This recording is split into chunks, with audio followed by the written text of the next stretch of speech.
Olá pessoal, vamos para mais uma videoaula. Hoje falaremos de força de atrito. Esta que é uma força de contato. Estamos na apostila número 4, refere-se às aulas 43 e 44, força de atrito, página 95. Nós temos que a força de atrito, ela surge do contato entre as superfícies de dois corpos e devido a essas irregularidades microscópicas, nós teremos um atrito grande ou um pequeno atrito. Essa força de atrito, ela vem a facilitar o movimento ou a dificultar o movimento. Então, nesse primeiro momento, quando ela dificulta, temos um objeto sendo solicitado para o movimento ou em movimento. Então, eu tenho uma força de atrito se opondo a esse movimento, dificultando o movimento desse corpo. Ou essa força de atrito pode facilitar, graças à força de atrito, que conseguimos nos deslocar, o ato de andar, de correr. E também, quando nós vemos um carro atolado, significa que o atrito entre a roda e o solo é pequeno, não possibilitando assim o deslocamento.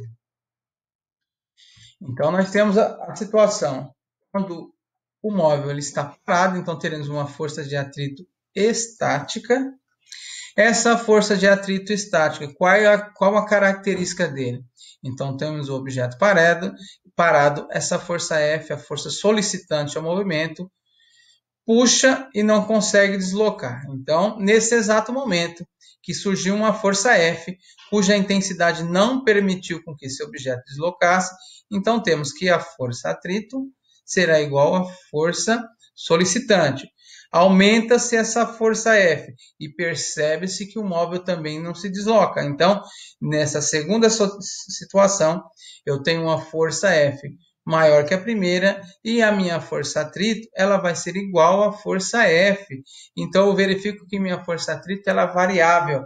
A minha força de atrito estática é variável até certo ponto. Chega a um determinado momento que essa força F atinge uma intensidade que possibilita o deslocamento desse móvel. Possibilitando o deslocamento desse móvel, percebe-se que a dificuldade para se deslocar diminui, ou seja, a força atrito diminui. Então, nesse momento que o móvel ganha, que o objeto ganha movimento, eu deixo de ter uma força de atrito que antes era máxima para ter uma força de atrito dinâmico. Como que eu calculo essa força de atrito estático máxima?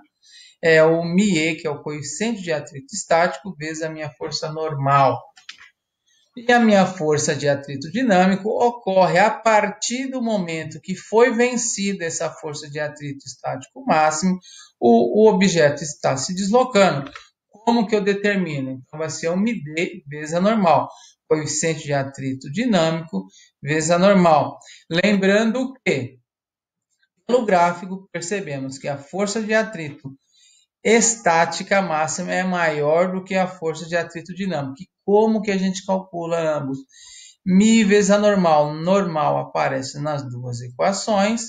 Então, normal é igual a normal. Se essa força de atrito estático é máxima, significa que o μe também tem que ser maior que o μd. Então, força de atrito estático máxima é maior do que força de atrito dinâmico. Então, concluímos que o coeficiente de atrito estático máximo também vai ser maior do que o coeficiente de atrito estático vai ser maior que o coeficiente de atrito dinâmico. Vamos para o exercício número 2. Foi feito um experimento para medir o valor da força de atrito entre um bloco e a superfície na qual ele estava apoiado. Houve escorregamento entre os dois. Se houve escorregamento, não estamos falando mais de força de atrito estático, mas sim de força de atrito dinâmico. A partir do experimento foi construído o gráfico a seguir da força de atrito em função da força horizontal solicitadora.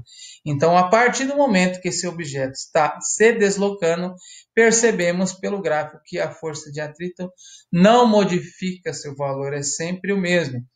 Qual o valor da força de atrito quando a força solicitadora é 10 newton? Com a força solicitadora de 10 newton, temos uma força de atrito de 40 newtons. Qual o valor da força de atrito? Quando a força solicitadora vale 200 newtons. Então, tem a força solicitadora de 200, minha força atrito continua 40 newtons. Exercício item C. Quando há escorregamento entre o bloco e a superfície, chamamos de atrito dinâmico, ok? E podemos calculá-lo pela expressão força de atrito dinâmico é igual ao coeficiente de atrito dinâmico vezes a minha normal, na qual normal é o módulo da componente da força de contato. MD é o coeficiente de atrito dinâmico entre o bloco e a superfície. Calcule MD. Então, primeiramente, coloquei o esquema. Então, tenho que esse objeto na vertical ele não se movimenta. Então, concluo que a força normal é igual à força peso. Minha força de atrito dinâmico é o MD vezes a normal. Vamos substituir, então, força de atrito dinâmico é igual a normal, mais a normal é igual ao peso nessa situação, e o peso é mg. Então, 40 newtons, a nossa força de atrito, é 1 md, a massa é 20, a aceleração da gravidade é 10, 200 está multiplicando, passa dividindo, ficou 40 dividido por 200, que vai dar 1 md de 0,2. Exercício número 4. No sistema a seguir, a massa A tem massa MA igual a 10 kg e tem massa MB igual a 15 kg. E o ângulo alfa de 45 graus.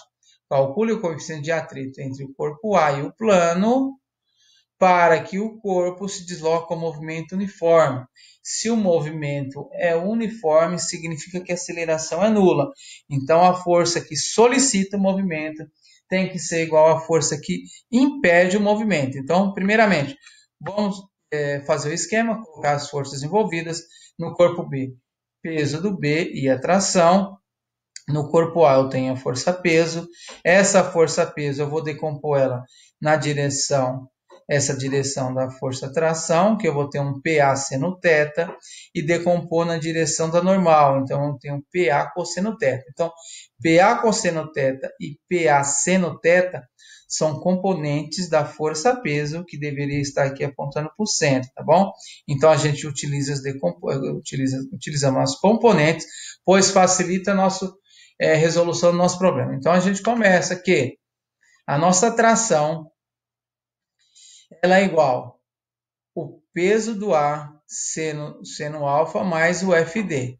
Então, eu tenho aqui, se o movimento é uniforme, a aceleração é nula. Então, quem favorece o movimento é igual a quem está contra o movimento. Então, tem essa força para cima, ela tem que ser igual às forças que puxam para baixo. PA seno alfa mais força atrito. Aqui no bloquinho B, quem é normal aqui? Normal é igual ao meu PA cosseno θ, e nós temos que, olhando para o bloquinho B, peso de B é igual a tração. Agora vamos substituir. MD continua. Força de atrito dinâmico é o meu MD vezes a normal. Vamos substituir aqui então. Minha tração é igual ao peso de B, mas quem é o peso de B? Desculpa, quem é a tração? Tração é PA seno alfa mais FD. PA seno alfa mais, quem que é a força de atrito? É o μ vezes a normal, mas quem que é normal? PA cosseno alfa. Substituindo, peso é massa vezes G, peso do A, massa de A vezes G, seno de alfa mais peso do A, M do A vezes G. Temos G em todos os elementos aqui, então cortamos. Substituímos os valores massa de B, massa de A, seno de alfa, seno de 45, raiz de 2 sobre 2, cosseno de 45, raiz de 2 sobre 2 também. Isolando o MD, passa aqui, ó, 10 raiz de 2 sobre 2 vai dar 5 raiz de 2, passa subtraindo. Aí nós temos 5 raiz de 2, está multiplicando, passa dividindo. Depois de feito toda essa álgebra, cairemos no MD igual a 1,12. Item B. Calcule o coeficiente de atrito entre o corpo A e o plano para que o corpo A suba com aceleração de 2 metros por segundo ao quadrado. Então, temos agora que antes eu tinha um movimento uniforme, ou seja, a força que solicita o movimento era igual à força que dificultava o movimento. Agora não, esse bloquinho A tem que subir com aceleração de 2 metros por segundo ao quadrado. Então, temos novamente, agora, a tração menos o peso do A, seno do alfa, menos a força de atrito, que é o MD vezes a normal, é igual a massa do A vezes a aceleração. Analisando o B, então tem, se o A sobe, é porque o B está puxando, então o peso do B tem que ser maior. Por isso que eu coloco peso do B menos a tração, que é igual a massa do B vezes a aceleração. Quem que é a normal do A? Novamente, já deduzimos anteriormente, a normal do A é uma componente da força-peso, que é PA cosseno de alfa. O que eu vou fazer aqui? Eu vou somar a primeira equação com a segunda. Então, nós temos, vamos cortar o T. Então, aqui sobrou, no lugar da normal, eu vou colocar PA cosseno de alfa. Então, sobrou peso do B, que é MB vezes G, menos peso do A seno alfa, MA vezes seno de alfa, menos MD vezes a normal, normal que é massa, que é igual ao peso do A, MA vezes G, vezes cosseno do alfa. Tudo isso é igual a massa do MA mais MB vezes a aceleração. Então, somei essa equação com essa, os dois lados. Esse lado da esquerda com o lado da esquerda, o lado da direita com o lado da direita. MA mais MB, todo mundo vezes a aceleração. Substituindo no lugar da aceleração 2, novamente vamos fazer toda essa álgebra isolando o MD, cairemos no MD igual a 0,41. Pessoal, acaba-se essa aula, 43 e 44. Sobraram alguns exercícios. Qualquer dúvida, a gente conversa na nossa videoconferência. Até mais!